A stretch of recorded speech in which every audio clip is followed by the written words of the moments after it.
za ile burungo. Lakini si unajua kuendagi hivyo. Ulikola askari. Toa hiyo ring. Wacha nini na yeye? Yuko nani na? Tutizane wakati. Piga hiyo kitu. Piga.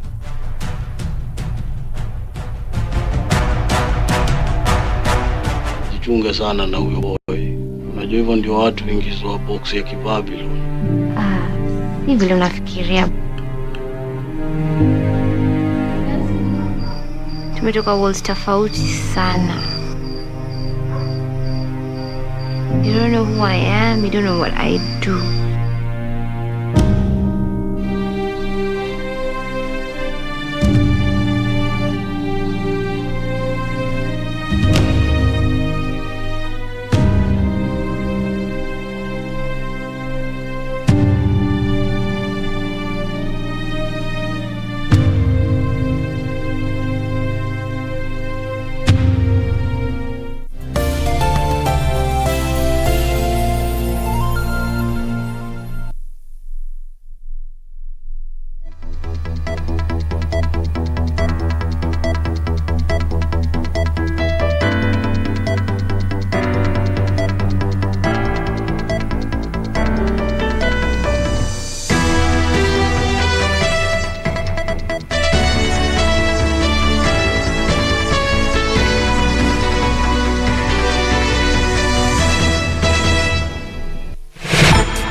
Thank you for joining us on KBC Channel 1, the channel that gives you the most comprehensive news coverage in Kenya. My name is Kasavuli, and of course you have tuned in to the Legends edition. Thank you so much for joining us. Our sign language interpreter is Byron Abuli. And of course, on the Living Legends, as we have all been waiting, this Saturday, we are featuring none other than the veteran broadcaster Leonard Mambo Mbotela J. Hunyungwana. Please, don't go away. He will be with you very, very soon.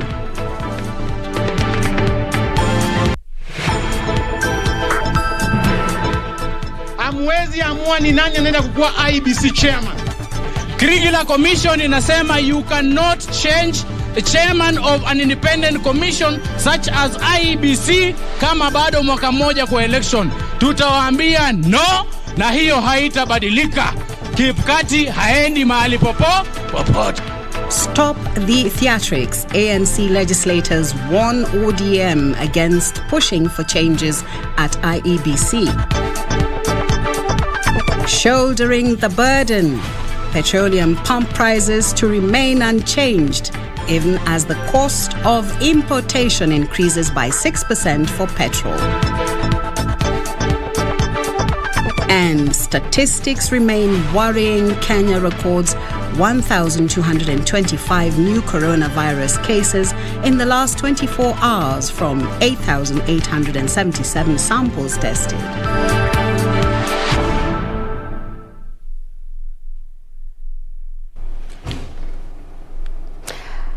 Good evening and welcome to this bulletin. A section of leaders from Western Kenya have defended IEBC chairperson Wafula Chebukati, saying they will not allow ODM to change the referee less than a year to the general election. Speaking in Malava, Kakamega County, the members of parliament, led by Senator Cleophas Malala, warned their opposition counterparts that they can't be pushing for the change of the leadership of the electoral body every election cycle. The leaders have also taken issue with the push to support ODM leader Raila Odinga for the presidency in 2022.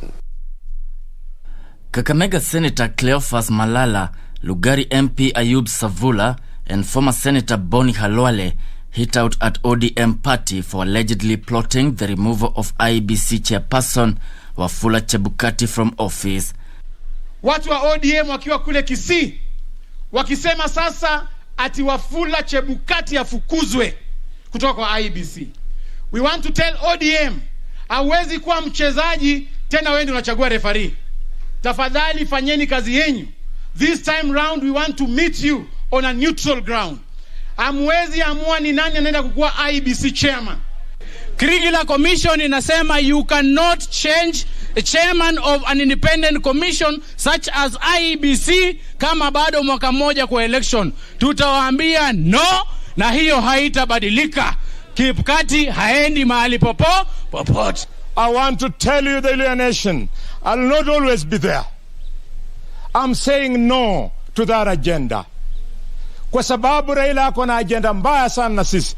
Siku mbili after being declared by Uhuru kwamba Raila ndio atakuwa candidate wake, Raila amesema anataka kumwachisha chairman wa IEBC Wafula Chebukati kazi. Raila, you will not sack Chebukati kazi yake. The lawmakers also took issue with the push to have both ANC party leader Musalia Mudavadi and Wiper party leader Kalonzo Musyoka support ODM leader in 2022 general elections. Moses Kuria, Martha Karua, Kiunjura anaunda nyumba yao. Na nini mbaya wewe Mluya? Nini mbaya wewe mtu wa Western? Unataka kwenda kwa wengine, uingie kwa nyumba ya wengine, ile hali tunalia kwa sababu ya maendeleo. Elsewhere in Laikipia County, more than 11 parties from Mount Kenya region are set to meet next week to forge a way forward on how they are going to team up and bargain as one voice for the interest of the region. This is after meeting by 3 party leaders this week that saw Mwangi Kionjori of TSP, Martha Karua of NAK Kenya, and Moses Kuria of Chama cha Kazi declare that they are not going to fold their parties. Wiki ijayo tutakuwa karibu vyama 11 ambaye tumeamua maneno ya Mount Kenya region lazima tuyazungumuze. Kabla ya kuzungumza maneno ya huko mbele nje ya Kenya, maneno ya national issues lazima tuzungumuze yetu ya nyumbani. Kevin Washira, Legends Edition. As sawmillers countrywide continue counting their days out of business since the government imposed a ban on logging 4 years ago, forests are clogging with mature trees estimated at 60 billion shillings, which just cannot be harvested even after partial lifting of the ban. How will the clogging be addressed? What is holding the Kenya Forest Service from effecting the Ministry of Environment partial ban lift? What is the current status of the sawmilling sector? John Curia brings us a 2-part series, The Pain of Nobility, that seeks to answer the questions.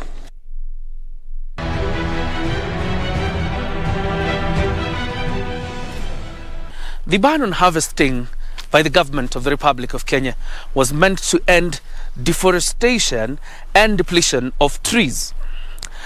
Now, about a year ago, the ministry lifted the ban, albeit partially, to allow the Kenya Forest Service to harvest 5,000 hectares of mature trees and over mature trees.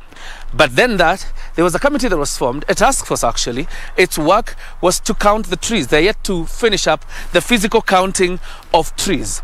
Annually, trees from, the government forests, gazetted forests, as well as plantations, 90,000 hectares of trees, mature ones and over mature ones, are supposed to be harvested. Now, you can imagine, that means that this year, 85,000 hectares of trees have not been harvested. Let me quantify that for you. The last 4 years, the number of mature and over mature trees, 60 billion shillings, are going to waste. Let me tell you the story. So we set out on a journey to assess the situation and get to tell the story. A journey full of pain and agony for sawmillers. One that would have the sawmillers straight blame with the Kenya Forest Service. A story about a noble idea on saving the country's forests, but whose implementation may have shattered so many lives. In fact, people have lost their lives. I remember one woman here in Nakuru County had already bought a new machine, an old miser. When she bought it like today, tomorrow there was the ban. She never even finished 3 days. High blood pressure, stroke, she died. I had to cut all my medical expenses, my medical schemes for my children, education schemes, I had to stop them. And then the loss of livelihood, especially for me, because I had no any other business. We would comfortably do about 6 to 7 tons of timber every day. We would process it realistically. Now we are not even doing 1 ton. At minimum, I was running a team of 60 at minimum. Depending on days and times, you'd have some other casuals come in, for whatever was needed. Now, we maintain a permanent workforce of 10 and casuals and temporary staff of another 10. After the partial lift on the ban by Cabinet Secretary Keriako Tobiko that gave KFS the green light to harvest 5,000 hectares of mature trees, a multidisciplinary task force to address the national wood deficit that rose sharply following a moratorium on logging was formed, its sole purpose being to address commercial forestry policy or consulting stakeholders. The sawmillers claim they have never been consulted by the task force or the ministry. If I had a minute with Keriako Tobito, just say, my friend, Kibiko, sit down with professionals and come up with a policy that, takes care of everyone. Takes care of everyone without emotions or anything. Let it be professional. There is no single response from the ministry. I mean, the government is not there to oppress its own people. 3 months has gone into 4 years now, and we still are out in the cold. And even now it seems we don't even know when we're going back. With KFS not selling trees to the timber and wood merchants, sawmillers have to adjust and count the losses. KFS no longer receives the millions of shillings it used to get from timber and wood merchants, who are now swimming in debt, with some being auctioned over bank loans. Most of the sawmillers have been auctioned. Most of their properties have been auctioned. I being one of them, I told the bank, I never closed up my business. This is just a moratorium. The government came in and stopped everything. Told them, because I don't want to die quickly. The property that I had given, you just said it, because I have no choice. The scaling down of operations in the mills and the cost of either hunting for trees from private farms has led to massive losses of jobs and livelihoods. Some, owing to the less restrictive trade policies in neighboring countries, are ferrying timber from Tanzania and Congo, and others from as far as China, which continues to push up the cost of timber and wood, a cost passed on to the consumer. It's very convenient when we're working in the forest, because then we're working in one place. It's easier to manage, the logistics are much easier. It's easier, you're dealing with one client, that is KFS. You pay KFS, you pick your material, you come process it, and that's the end of it. Now, when we're going into people's farms, etc., you have got to scout for the trees. When you scout, you're maybe going to get 2 trees here, 5 trees 10 kilometers down the road. So the expenses are obviously higher. The farmer, obviously now, because he knows there's a shortage of material, the prices are going to go up. So that affects our costing. Probably have a radius of 10 kilometers before you gather some 20 trees that are commercially viable for production. So it makes it very expensive to extract those trees and bring them to the factory for conversion. And so the story of pain continues. But like a coin and its 2 sides, so is the story. Whereas the sawmillers direct all the blame at the Kenya Forest Service and the Ministry of Environment, they too are in the dock, literally speaking, as some have previously been found guilty of colluding with rogue officials at the Kenya Forest Service to harvest more trees than the ones marked for felling. This is one of the ways that they want to put us out of business. Kenya Forest Service is being micromanaged by the Ministry of Environment. Those people, the Kenya Forest Service, they are technocrats. They have been trained to be forest experts. If you start micromanaging them, then that is where now another problem starts. One area, same material, more than one person, more than one entity. That requires a thorough analysis of the situation, perhaps something beyond Kenya Forest Service itself. And it may border to us calling other jurisdictions to come and help us address those issues. So they are complex issues, but they have to deal with them one by one and case by case. Join me tomorrow for the second part of Pain of Nobility as the Kenya Forest Service breaks down immediate interventions that could see the wood industry back on its feet sooner. John Jacob Curia, The Legends Edition. The National Cohesion and Integration Commission is seeking to be given more to investigate and prosecute hate mongers. Consequently, NCIC wants the 2019 Act amended to give it teeth to deal with rogue politicians who are a threat to the nation's cohesion. The National Cohesion and Integration Commission, NCIC, wants amendments of its 2019 Act to give it more powers to deal with errant politicians. The Commission Chairman, Dr. Samuel Kobia, says with more powers, it will be able to tempt political aspirants out to play divisive politics for their selfish gains. Act ile inatuongoza ni act iliwekwa na bunge mwaka wa 2008. That was before the constitution, kabla ya katiba. Na kwa hivyo ilitakuwa ni vizuri tukiwa na act ile ambao ina align na katiba ili tuweze kuwa na nguvu zaidi, kwa sababu wakati mwingi watu hata wananchi wenyewe wa Kenya wanasema kwamba NCIC haina teeth, haina nguvu sana. Kobia saying that with the current limited powers, NCIC is unable to do much in terms of curbing hate speech as expected by the public. Kwa hivyo kama ni wale ambao tumeona wanaleta furugu, wawe ni wale ambao wataambiwa kwamba na NCIC ninyi kwa sababu ya vile mmefanya hapo mbeleni hamwezi kuwa cleared. The Commission also wants hate speech cases against politicians to be expedited and completed in a period of not more than 6 months. Further, the Commission wants increased budgetary allocation from the current 500 million shillings to 1.4 billion in order to enable it carry out its mandate effectively during the general elections. Na sisi kama kamati tumekubalia hiyo act tutaiangalia tena na mara nyingine mbili. Ndio wakati tunaipeleka bunge tunakuwa tuna document ambayo sisi wote tutakuwa ni wahusika.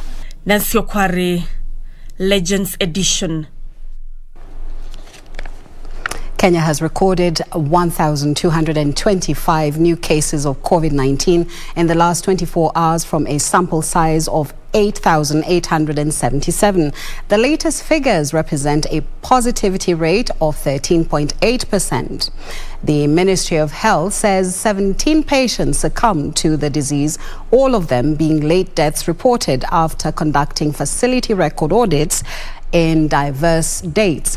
And 1,318 people have in the meantime recovered from the disease, 1,232 of them being from the home-based isolation and care program and 86 from various health facilities countrywide. As of August 13th, 2021, over 2 million vaccines had been administered across the country. Of these, total first doses are slightly above 1.2 million, while second doses are in excess of 744,000.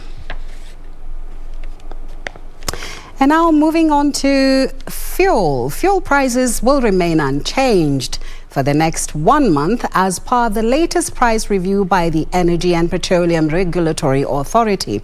Though the cost of importation of petroleum products went up by between 6.21% for super petrol to 9.81% for kerosene, the EPRA has decided to retain the current pump prices.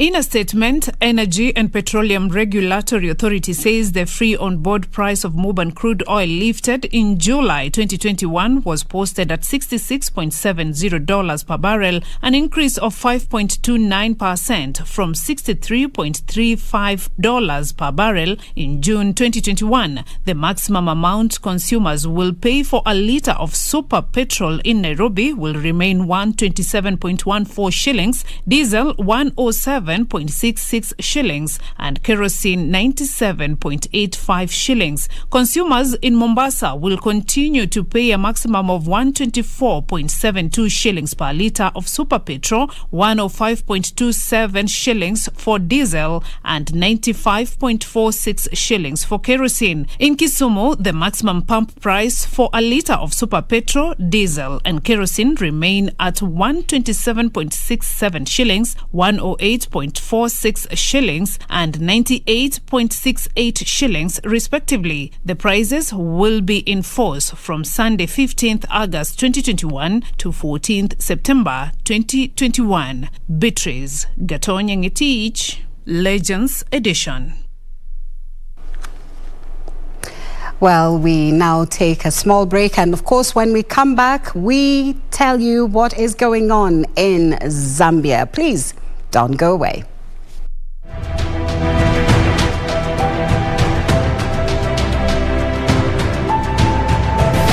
Mimi nawauliza tena, nataka kuona ni wangapi wangetaka tuwaibishe hawawezi kutoka kifungo cha miaka mingi mpaka kuwanyongelea mbali. Hebu sasa sikilizeni, nataka mnionyeshe kwa mikono yenu kama mnakubali kama mwizi anazidi kuiba zaidi tumnyonge. Tieni mikono mjue wale wanataka. Kamba karibu itakwenda katika shingo zao, wanyongwe mpaka kufa. Hiyo ndio wananchi wanataka. Mimi nataka kusikia kwa sauti kubwa, wananchi wanataka kunyonga wezi? Haya, tieni namna hiyo. Nyinyi watu wa picha, pigeni mikono hiyo picha. Wezi wakiiona watetemeke, wajue kamba iko mikononi. Kamba karibu itakwenda katika shingo zao, wanyongwe mpaka kufa. Hiyo ndio wananchi wanataka.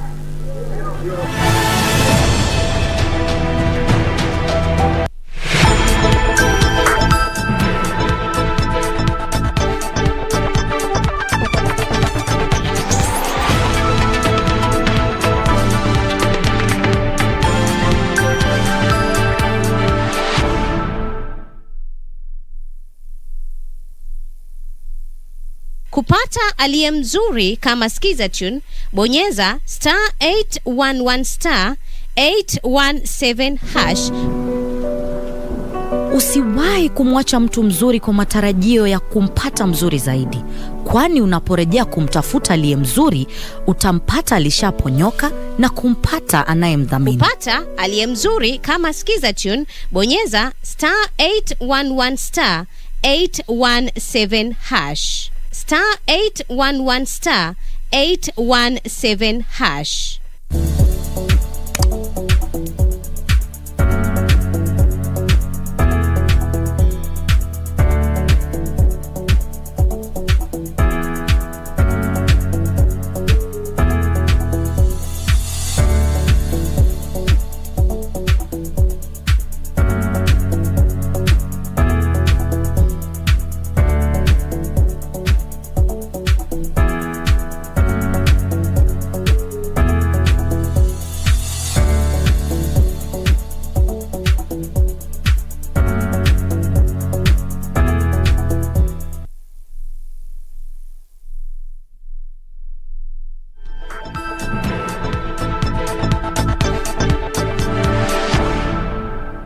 This is the day many are not going to forget in a hurry, because today we host none other than Leonard Mambo Mbotela, HSC OGW. Thank you, Kathy. Thanks for having me in your program. Thank you very much for accepting to be part of our living legends on this show. Thank you so much for remembering me too. No one can forget you. Tell us about Leonard Mambo Mbotela.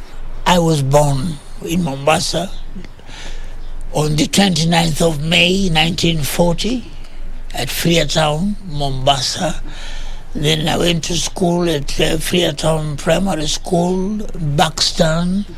Then I went to Kitui High School, myself and my brother George. And my parents, James Mbotela and Aida Mbotela, they are both deceased. So tell us, after school, where did you work? After school, I went to Nakuru to look for employment. But all along, I had a passion for broadcasting. Just to remind you that when I was in school in a dormitory, I was in Mwatu House dormitory. I used to fold a newspaper or a book, pretending to be a microphone. Then I used to say, amjambo, habari zenu, hii ni taarifa ya habari, mkisomewa na Leonard Mambo Mbotela. So my schoolmates there, dormitory mates used to tell me, hey, shut up, we are busy studying here. We namna gani? Utatupigia kelele, things like that. And I was impressed by people like the late Stephen Kikumu, the late Simeon De Sancho, Hassan Mazoa, Joseph Kema, John Makitawa, and many others. Elizabeth Akinyi at that time. They really inspired me. Now, your journey as a journalist did not start at the Voice of Kenya. Where did it start? It started in Nakuru, as I told you. I was a reporter for a Kiswahili newspaper, Baraza, which was edited by Mr. Francis Hamisi, who also passed on some years back. Though I was in Nakuru, but I wished I could come to Nairobi and join VOK at that time. Simeon De Sancho himself, who was at that time the head of Kiswahili service. He came to Nakuru, he saw me, and he said, wewe ni Leonard Mbotela? Naambia ni mimi. Wewe natuma salamu sana, ni wewe? Naambia So De Sancho was very happy indeed. He was so happy indeed. He said, wewe utakuwa mtangazaji. That's exactly what he told me. Wewe unafaa kuwa mtangazaji. And the day came that one of the announcers, Kiswahili announcers, misbehaved. He was supposed to open the station, but he failed to go and open the station. So he was terminated, he was sacked. So your opportunity. So De Sancho called me. He told me, imagine he asked me, ungependa kujiunga nasi, kuna nafasi hapa. I said, God is good, God is great. I said, yes, ningependa. You had a program on radio that was so powerful. Which one was this? That it impacted and influenced the fabric, the social fabric of the nation. Who? Nyungwana. Yes, that's very good. That's very good. It was way back in 1966 when I had finished my continuity duty. It was on a Saturday. So my friends came and told me, why can't we just go somewhere and have something to drink? We'll have some lunch kidogo. And then we start our weekend that way. I said, oh, sure, that's a very good idea. So we decided to go to Pan-Afric Hotel. So you know when you go to such a place, you have to wait for a waiter to come and ask you what you want to have, to serve you. So one of my colleagues, instead of waiting patiently for that waiter to come and say hello to us and then ask us what we want, you can't believe it, Catherine, he started by banging the table and shouting, oi, oi, oi, oi. Nani yuko hapa? We looked at him and say, and people, I remember vividly. Yes. Charles Njonjo, he looked at us as if he was asking himself, who are these people? Who are these people shouting and banging tables like this? So I told that colleague of mine, bwana, tafadhali bwana, wewe namna gani bwana? Angalia wakubwa wako hapa, mawaziri, watu wakubwa wako hapa. Wewe unapiga kelele na kushout. Wewe unataka kuhudumiwa, unapiga meza bwana. Hapa ni Pana Africa Hotel. Hatuko Karumaindo. Huko chini mitaani huko. No. Akasema pole. So wewe unaambia namna gani bwana? Unyongwana kweli. So from that day I came up with that program. Je, huu ni ungwana? There was an incident that happened in 1982. This was the coup. I know this is a year that Kenyans would love to wish away, but unfortunately, history is there. I know it's history. and you played a role. Yes. You were picked from your house by the perpetrators of the coup. 31st of July, 1982. So I went straight home. By that time I was staying at Ngara government quarters. So I went inside, I slept. At around 4:45 in the morning, I had a knock on my bedroom window. So I thought maybe our driver had come for me to go and save the situation. I was wrong. So I opened the door. So one of the askaris, the rebel askaris, shouted and said, wewe ni Leonard Mambo Mbotela? Nikamwambia ndio ni mimi. I was still in my pajamas. Yeah.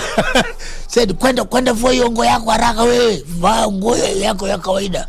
Serikali ya Moi imepinduliwa. Kuja fanya, I'm giving you 2 minutes. Imagine. 2 minutes. So we went straight to the studio. There were about 10 of them rebels. Sema, andika, tangaza hiyo. Nikamwambia yes sir. Tangaza hii haraka. Nikamwambia ndio. Nika switch on the microphone. It was still on. Ndio nikatangaza sasa. Hamjambo wasikilizaji, mimi ni Leonard Mambo Mbotela na watangazia kwamba serikali ya Moi imepinduliwa. Hapa ninaye rais wetu mpya ambaye anaitwa Hezekiah Ochuka. He was nodding his head like this. Hezekiah Ochuka, na nyote mkae nyumbani, polisi wote wakae nyumbani, mahabusu wafunguliwe mpaka mtakapotangaziwa baadaye. A rebel soldier, one of the Ochuka's soldiers, came in the studio and she shouted, my colleagues, we are being attacked by the loyal forces. We are being attacked by the loyal forces. They all left that studio, including my new president, including the new president. He left the studio running out of the studio.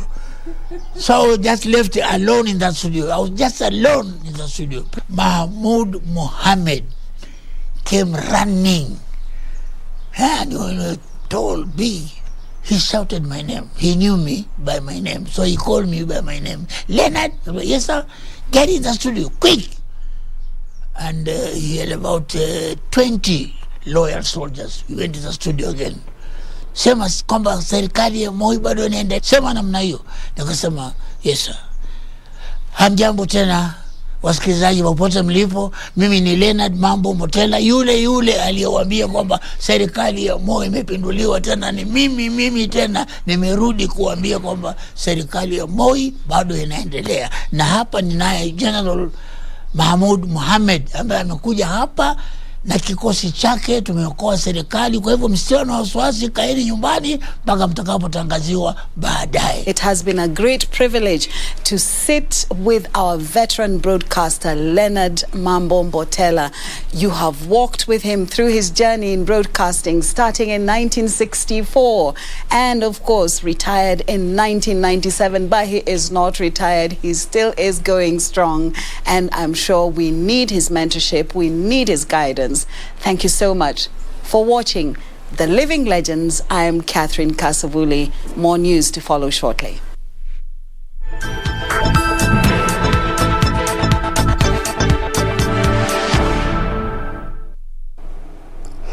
Thank you for voting. Of course, we recorded that a little earlier in the day, a nice visit to Leonard Mambo Mbotela's residence. Thank you so much for watching. And on to other news. A family in Nairobi's Tasia Embakasi estate is appealing for urgent medical assistance for their daughter, a 14-year-old. Well, Claire Isoi Lusuli is suffering from osteosarcoma, a type of bone cancer.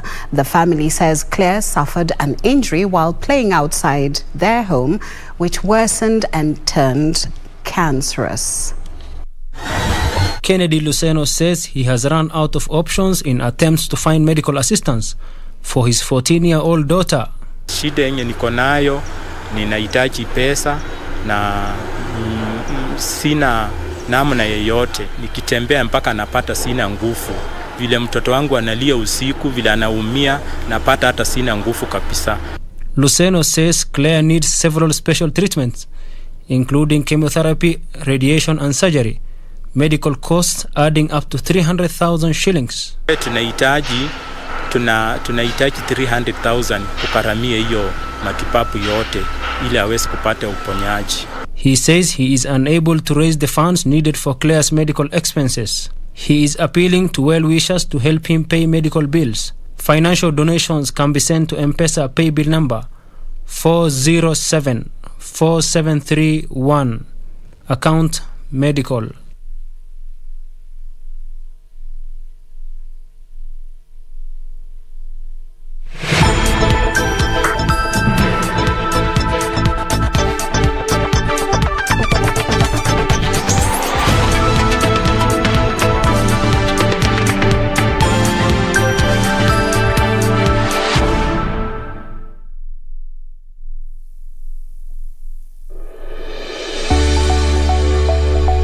University of Eastern Africa Baraton will be holding its 39th graduation ceremony virtually, commencing on Thursday 12th to the D-Day on Sunday 15th of August 2021 from 9 a.m.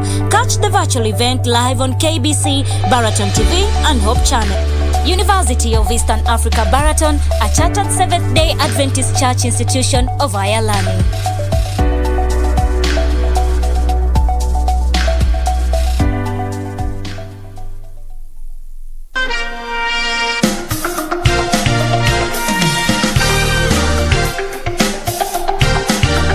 Proving that to be a leader, you do not need a title or a position. All you need is to influence and have an impact on people. It's like every stage that I've been in life, I always feel like there's a better tomorrow. And do you think it's possible to be in politics and have integrity or even be born again? Is it possible?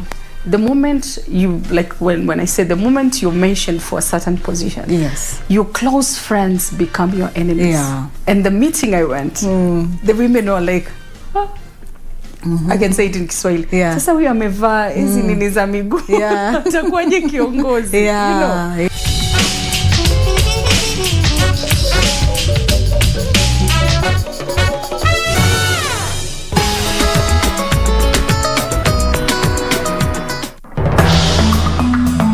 Nikifa utapumzika. Me and Dingo have a son together. Wewe ni wewe mpaka ukishikibiriti kilepuke na usikie mlio wako usikie. Kwa sababu mimi ndio mamake huyu mtoto na mimi ndo najua uchungu wa huyu mtoto. Na wewe wangangania nini kwa Laban na hakupendi? Si umwache Casey. You homewrecker. Is Casey the reason why mom left? What? Unadhani pakiongezwa Abel hapa mambo yatakuwaje? Humu ndani hakuna aliyekuwa na ujauzito. I suggest you save that fight for another time, my darling husband.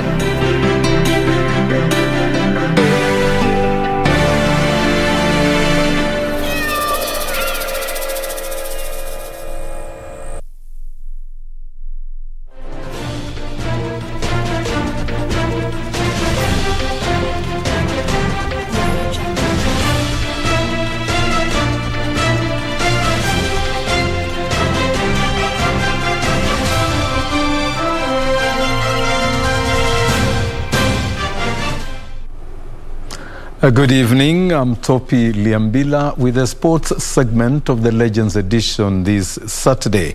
In the highlights tonight of the sports segment are the Paralympics team preparations, the Great Africa Cycling Safari, World Under-20 preparations and the Premier League results this weekend. The Kenya Paralympic team has today received kit for the upcoming Tokyo Paralympic Games and are now finalizing their preparations for the event. The team has promised to register good results in the coming event, aiming to better their 35th overall position in Rio, Brazil in 2016, where they bagged a total of 6 medals, 3 gold, 1 silver and 2 bronze medals.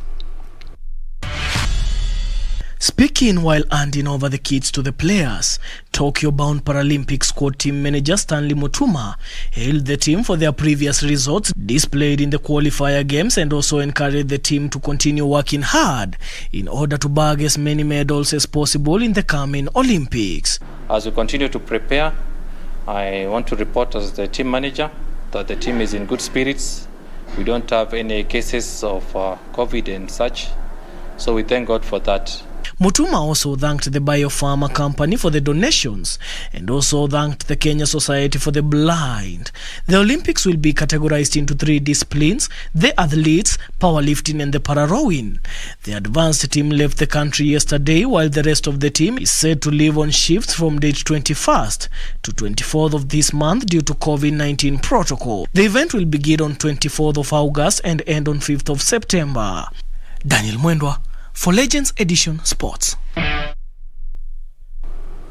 We wish them all the best in Tokyo. The Kenyan Broadcasting Corporation Managing Director Naim Bilal has today flagged off the Great Africa Cycling Safari team, which enters the 12th day of the 55-day cycling event along the East African countries. The cyclists will be heading to Naivasha, Molo and Eldoret before crossing over to the border to Uganda.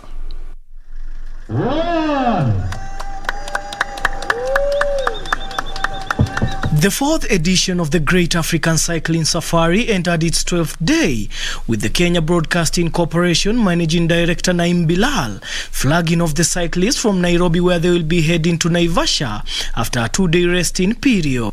With this year's edition geared towards creating awareness on climate change and promoting integration of East Africans and Africans in general, Bilal promised to do all he can to ensure that the game will be recognized internationally. KBC is driving that event by mobilizing the national broadcasters of Kenya, Tanzania, Uganda, Rwanda, Burundi and South Sudan.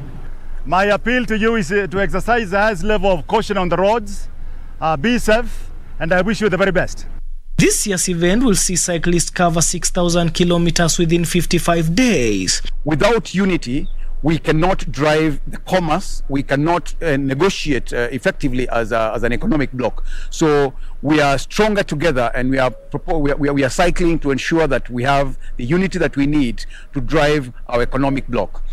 The tour will pass through Naivasha, Eldoret, then Kampala, Kigali, Bujumbura, Dodoma and terminate in Arusha on the foothills of Mount Kilimanjaro.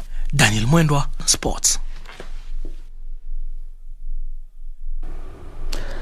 Sprint sensation Sasha Zoya leads a strong French team to the World Under-20 Championship starting on Tuesday this coming week. The French contingent joins Poland and Guatemala as the first arrivals ahead of the international showpiece.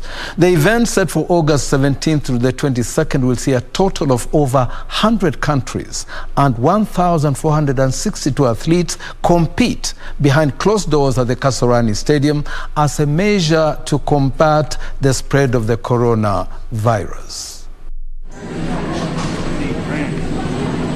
The French team that will take part in the upcoming World Under-20 World Championship consists of 26 athletes and 10 officials, half the number that competed during last month's European Junior Championships that were held entirely in Estonia.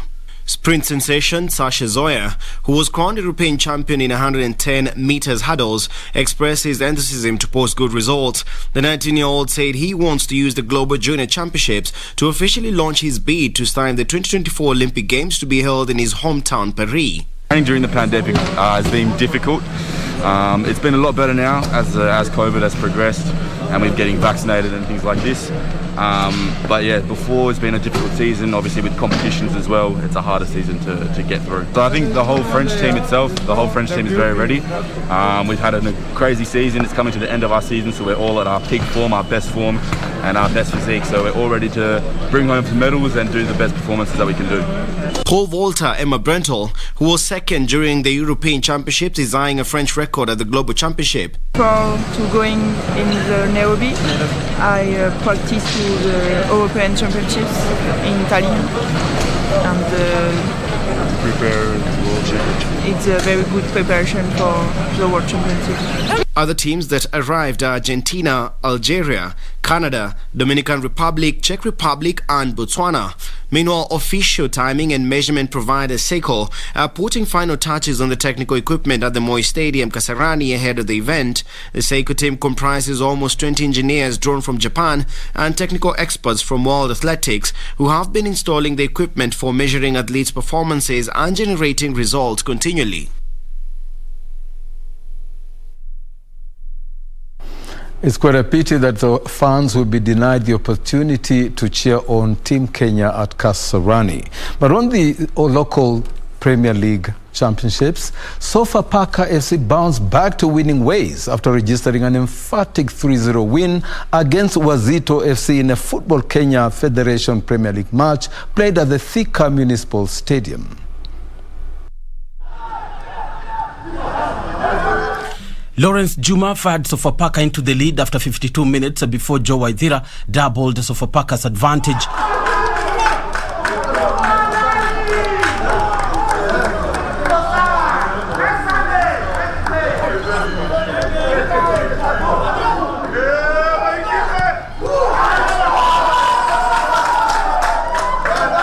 Ambrose Sifuna put the icing on the cake for the 2009 champions, wrapping up the win with an 89th minute strike.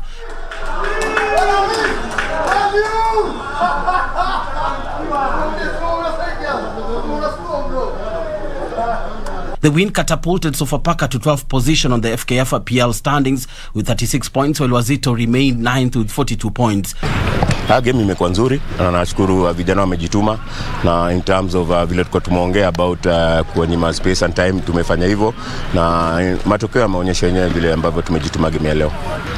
It's work, and then we have to face every game differently. So we faced this game today. I think the opponent, they were very organized without the ball, and they kept their shape very well. They utilized the few chances they got. So, and that is the game of football. So we have to think about the next match, which is on Wednesday. It is more important match for us, after the 90 minutes. So we have to prepare well, maybe bring more confidence and build more confidence to the players. That's what we need. The league is set to enter the penultimate round next week, Wednesday, with 8 matches scheduled.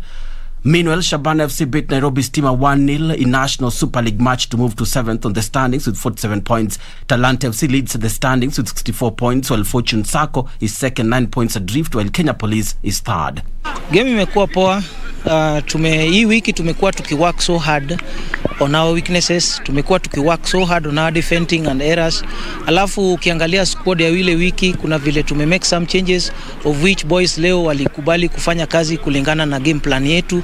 Okay, game imechezwa imekuwa sawa, but niko very much disappointed because tuna play game, tunapata so many chances that we utilize. Opponent wanapata chance moja wanafunga. Sasa tutakuwa con chances, na ingawa each and every game chances inatupeleka katika position nyingine mbaya sana, na sikuwa very much impressed na game juu finishing line yetu, finishing haiko poa.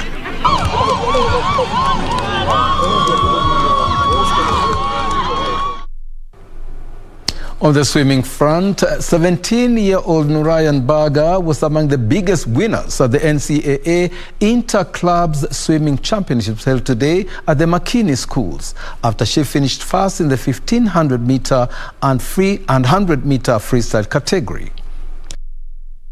Aimed at selecting a team to represent Kenya at the Kana Senior and Junior Swimming Championships in October and the 6th Kana Zone Free Swimming Championships in November in Ghana and Uganda, respectively. finishing fourth in the 200 meters individual medley. It's been pretty good compared to the last gala. I've been able to make better times compared to last time.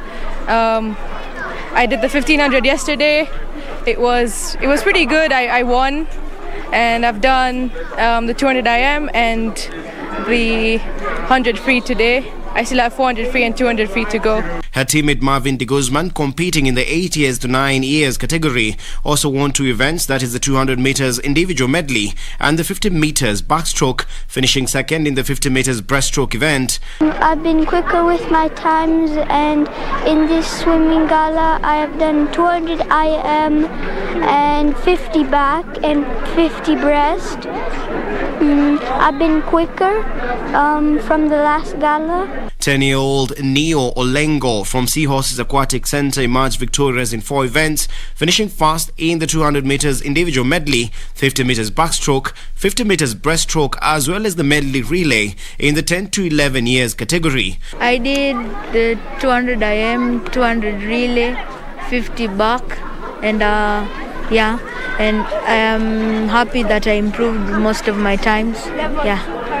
Among other big winners of the day were 13-year-old Jeremy Kombe of SAV Swimming Limited, Macrae Colombo and Nisi Kahinju from Lifetime Swim Club and Otters Swim Club respectively. It's definitely different. You get to see a lot of familiar faces, but it's nice to swim again after COVID,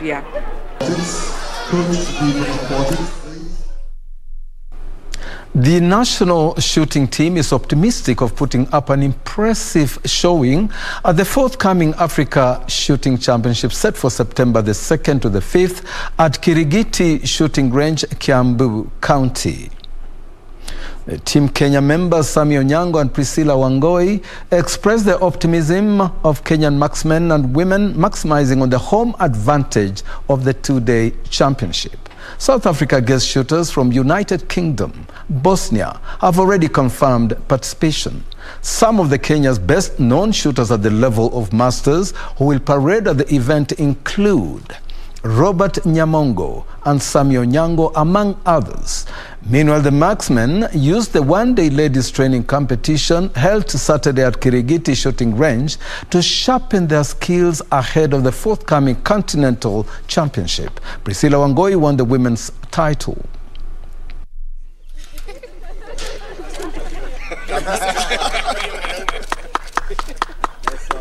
Kenya is 100% prepared. The master shooters have also come up very strong. We have got master shooter Ibrahim Dungu, who has come up very strong. We have another master shooter who is called Eric Gumbi, who's also come up very strong. We have another master shooter who's known as Eric Washira, who's also come up very, very strong. We also have a master shooter, Mohamed Omar, who's also come up very strong. You know that the other master shooters like Ashu Senik and Robert Nyamongo have equally been training so strong. So I know that this time round competition is going to be really, really tough. I myself, as a master shooter, I can assure you that I am seeing the competition being totally stiff. The preparation that we've had and the training that we are yet to receive from the masters and from our trainers, I believe that we are going to conquer. You see, you cannot put your blood and sweat into something and then fail, because we are really committed. We take our time off other duties, other work, and we come to the range and we practice, and I believe that we are going to clinch the top slots in the Africa Championships.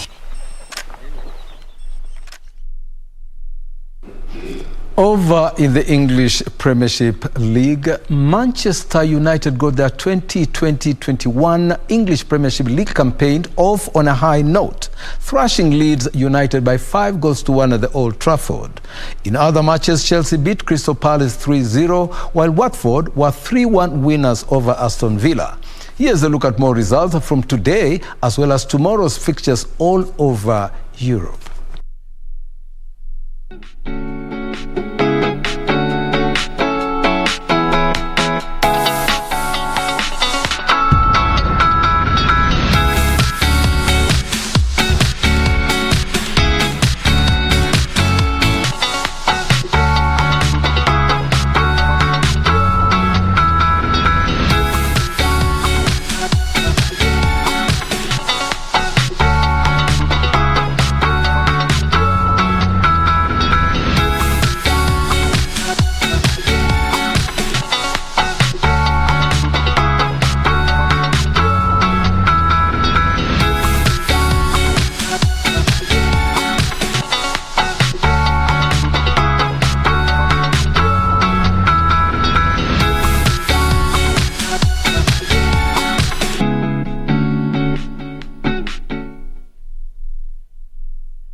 And that's all we had for you in the sports segment of the Legends edition this Saturday. Now it's over to Catherine to close the show.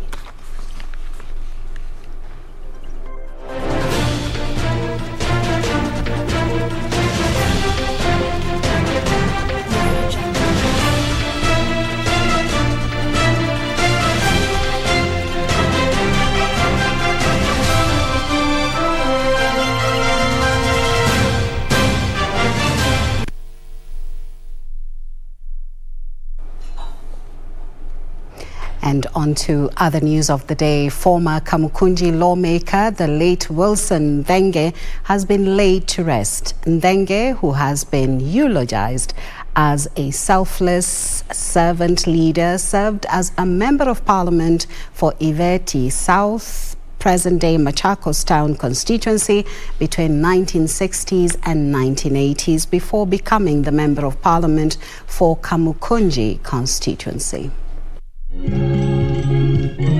The late Wilson Ndenge was a member of LEGCO for the larger Machakos district in 1960. He was one of the authors of Kenya's first constitution and the team that travelled to Lancaster to agitate for Kenya's freedom. He was the last remaining politician of the day after the death of retired President Daniel Moi. I wish there were more like him in the Kenyan political space. Meanwhile, Ugunja MP Opiyo Wandayi has accused the Office of the Controller of Budget of abetting corruption in the counties. Why is it that the county governments cannot remit these sort of reductions, yet they continue to receive monies from the National Treasury, as is expected under the Constitution? The lawmaker criticized the continuous release of funds even when there was evidence of fiscal mismanagement. Elsewhere, Kisii County Deputy Governor Josh Mangi is encouraging area residents to get vaccinated against COVID-19. Mangi added that the county government is committed to war on COVID-19. But still, even after you have gone for vaccination, it's important that you obey the COVID protocols. In Turkana, a court in Lodo has denied bond to a former police officer accused of raping a female refugee at the Kakuma refugee camp. The suspect, a Kennedy commander, is accused of committing the sexual offence on 6th of June 2019. Finally, Baringo County Governor Stanley Kiptis has decried the high number of persons living with disabilities in the region. Over 5,000 cases are attributed to snake bites. Sehemu ya Baringo North chini, sehemu ya Baringo South sehemu nyingine, na hata sehemu nyingi hapa Baringo Central ni nyoka. Yusuf Farah reporting for the Legends edition. Opposition leader Hakainde Hichilema extended his early lead over incumbent Edgar Lungu in Zambia's presidential election on Saturday. Results announced by the Electoral Commission late Saturday showed that Hichilema was in the lead with over 400,000 votes against Lungu's 266,000 votes. The first results initially expected on Friday were delayed after counting proceeded overnight because of huge voter turnout. Opposition leader Hichilema is vying for the top seat for the 6th time. By late Saturday, he was leading incumbent President Edgar Lungu by over 200,000 votes. Lungu has been in power since 2015. Hichilema is a businessman who has criticized the president's management of an economy in turmoil. Meanwhile, a major earthquake has struck the Caribbean nation of Haiti. The 7.2 magnitude quake hit the west of the country, with its epicenter about 8 kilometers from the town of Petit-Trou-de-Nips, according to the U.S. Geological Survey. Officials told reporters there had been fatalities. Images of damaged and collapsed buildings were shared on social media. Finally, Afghanistan's President Ashraf Ghani says consultations are underway to end the conflict between the country's forces and the Taliban. This is after the Taliban targeted a province close to the capital, Kabul, with reports of fierce fighting.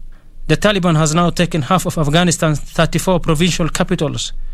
The UN fears the situation is spinning out of control, with devastating consequences for civilians. For Legends Edition, I am Yusuf Hilo. It has been a wonderful evening serving you. My name is Catherine Kasavuli. Of course, our sign language interpreter earlier, I had told you it was Byron Abuli, but it is Dear Lucy. So thank you so very much for being with us. And of course, we will do this again next Saturday on the Legends edition. Do have a blessed weekend.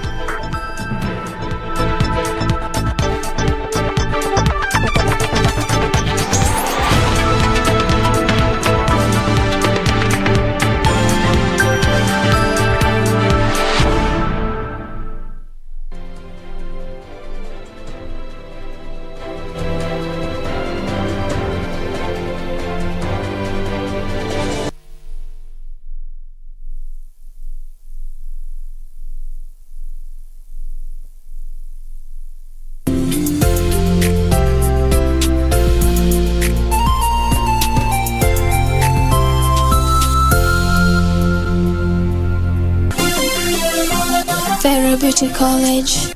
Vera Beauty and Fashion College, with branches in Nairobi, Eldoret, Thika and Meru.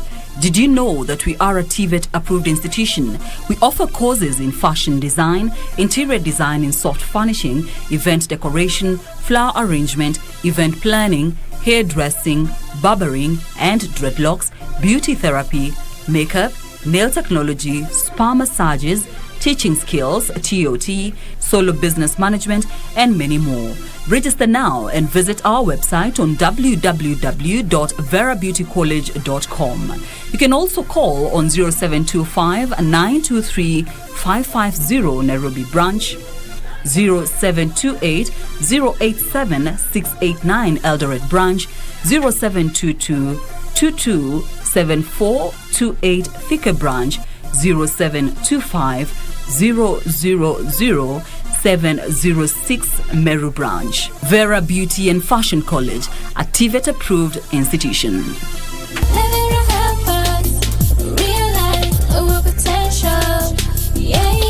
Number one method, we'll always be talking about industrial engineering method.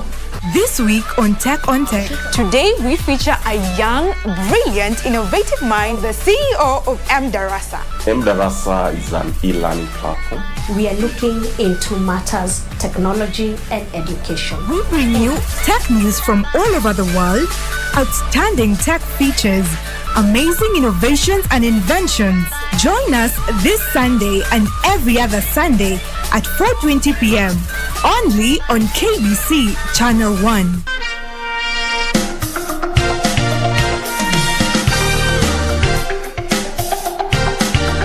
Proving that to be a leader, you do not need a title or a position. All you need is to influence and have an impact on people. It's like every stage that I've been in life, I always feel like there's a better tomorrow. And do you think it's possible to be in politics and have integrity or even be born again? Is it possible? The moment you, like when I say the moment you're mentioned for a certain position, your close friends become your enemies. And the meeting I went, the women were like, I can say it in Kiswahili. Sasa huyu amevaa hizi nini za miguu. Atakuwaje kiongozi? You know?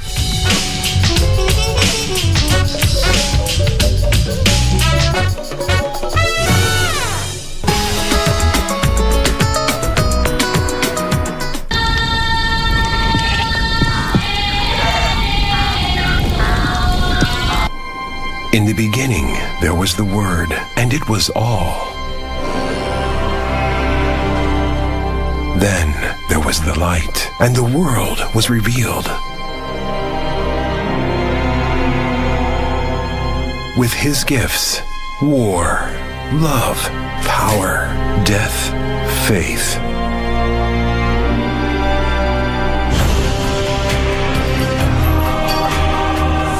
First chapter of the first book of World will be open again. Newly remastered in HD. Genesis.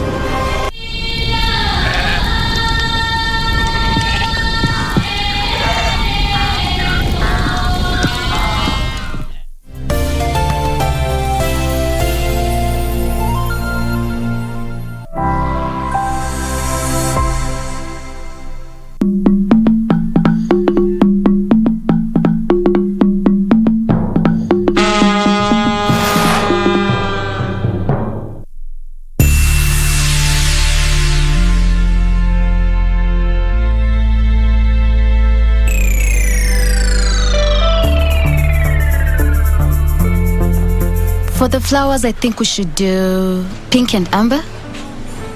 No, I think gold and burgundy will look really good. So, sorry, you said but what? Burgundy. Duh. I guess that can work. So, about the venue, I thought that we should just stick to Nairobi since everyone is from here. Come on, babe. Who does Nairobi anymore? I think I have a brilliant idea. What if we had waiters walking around? Waiters? Mm-hmm. Honey, I thought you wanted a big buffet with Forget about the buffet. Picture this. We have waiters walking around, serving in every table. And then each table, every 2 tables, there's a chef. You know, like flambe, the fire and stuff. I guess that can perhaps be arranged. Awesome. I was, however, hoping that we could keep this a little bit more, Oh, sweetie, there you go again, being modest. And I love you for that. But this is big. This is huge. Plus, don't forget we're moving to RUNDA. Yeah, about that. Tell your father that I'm really grateful. It is such a big out. I know, right? So, when did you decide on it? I mean, I thought we said Kileleshwa since it's very close to where I work. You know my family would not let me live in Eastlands. Kileleshwa is not Eastlands. Eastlands is, let's say, a place like Buruburu. Whatever. All I'm saying is, my family wants me to live in a decent place, you know? Like where I grew up.